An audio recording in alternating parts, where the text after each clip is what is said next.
টুপিটা পরে আমাকে কেমন লাগছে বলতো বলতো, কেমন লাগছে বল। ভাই তোকে তো খুব সুন্দর লাগছে, খুব কিউট কিউট লাগছে। একটু দে না ভাই, আমি একটু পরি, আমাকে কেমন লাগে একটু দেখবো। দে না, তুই তো অনেকক্ষণ থেকে টুপিটা পরে আছিস, একটু আমি পরি, দে না ভাই দে। আচ্ছা ঠিক আছে দিচ্ছি, এই নে নে ধর ধর ধর। আচ্ছা এবার আমি পরে দেখি। ইয়ে, কেমন লাগছে বল বল আমাকে। ওরে বাবা, তোকে তো চেনাই যাচ্ছে না, একদম সুপার কিউট লাগছে রে বাবলি। কি যে বলিস ভাই, সত্যি আমাকে খুব সুন্দর লাগছে। হ্যাঁ রে, তো বলছি কি তোকে একদম কিউট কিউট লাগছে, আর একদম উফ, হেব্বি লাগছে হেব্বি। আমার বোন, সেটা তো আমি চিনতেই পারছি না। খুব সুন্দর লাগছে রে বোন, খুব সুন্দর লাগছে। তাহলে এটা আমি এখন একটু পরে থাকি, ঠিক আছে? আচ্ছা ঠিক আছে, কোনো ব্যাপার না, তুই পরে থাক। ওহ মেয়েরা, দেখতে দেখতে আমার ছেলে মেয়ে দুটো তো খুব বড় হয়ে গেল। আমার তো খুব টেনশন হচ্ছে। কেন গো, তুমি আবার এত টেনশন করছো কেন? কি হলো আবার তোমার? আরে না না, তেমন কিছু না। ছেলে মেয়ে তো বড় হচ্ছে, বাবলি তো বড় হচ্ছে, আর কয়েক বছর পর তো ওর বিয়ে দিতে হবে। একটা মাথাতে তো টেনশন থেকেই যায় বলো। হ্যাঁ গো, সে তো ঠিকই। তবে তোমার মেয়ে এখনো ততটা বড় হয়নি যে এখনো বিয়ের টেনশন করতে হবে।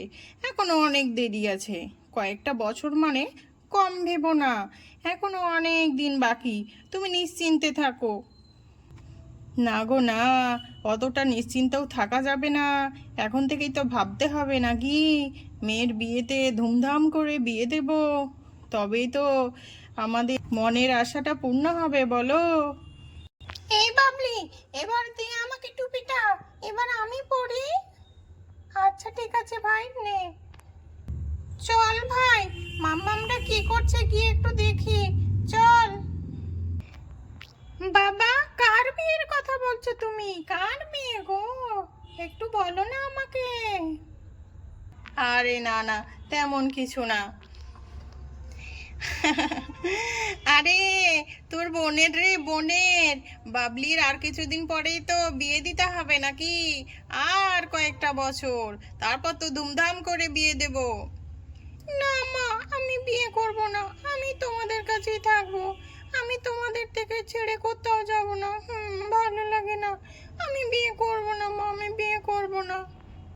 আরে মা, মেয়েরা বড় হলে তো সারা জীবন আর বাবার বাড়িতে থাকে না, শ্বশুর বাড়িতে তো চলে যেতেই হবে নাকি। না মা, আমি যাব না, আমি তোমার কাছে থাকবো। দূর, ভালো লাগে না বাবা, আমি যাব না, আমি শ্বশুর বাড়ি যাব না, আমি বিয়ে করব না, আমি তোমাদের কাছেই থাকবো। আচ্ছা আচ্ছা ঠিক আছে ঠিক আছে, আমার পাগলি মেয়ে, তুই আমাদের কাছেই থাকবি। তুই কোথাও যেতে হবে না, তোকে কোথাও পাঠাবো না। তোকে ছেড়ে আমাদের কি ভালো লাগবে বল। এই বাবলি, মাম্মাম তো ঠিকই বলছে, সত্যি তো তুই শ্বশুর বাড়ি চলে যাবি। তখন আমি একা একা মাম্মাম আর পাপার আদর খাবো, কি মজা হবে, খুব মজা হবে। ভাই তুই অমন শুরু করলি, এবার তোকে ঠাস ঠাস ঠাস ঠাস ঠাস ঠাস করে মারবো। বাবা মারছে দেখো। না তুই আর বলবি কি বল, আমি যাব না, আমি কোথাও যাব না, আমি বিয়েই করব না, আমি এখানেই থাকবো, আমি তোদের সঙ্গেই থাকবো, আমি কোথাও যাব না। হ্যাঁ রে, হ্যাঁ রে বান্টি বাবলি, তোরা ঝগড়া করিস না, তোরা কোথাও যাবি না। তোরা তো এখন বাচ্চা ছেলে মেয়ে, তোদের এখন বিয়ে দিতে অনেক সময়।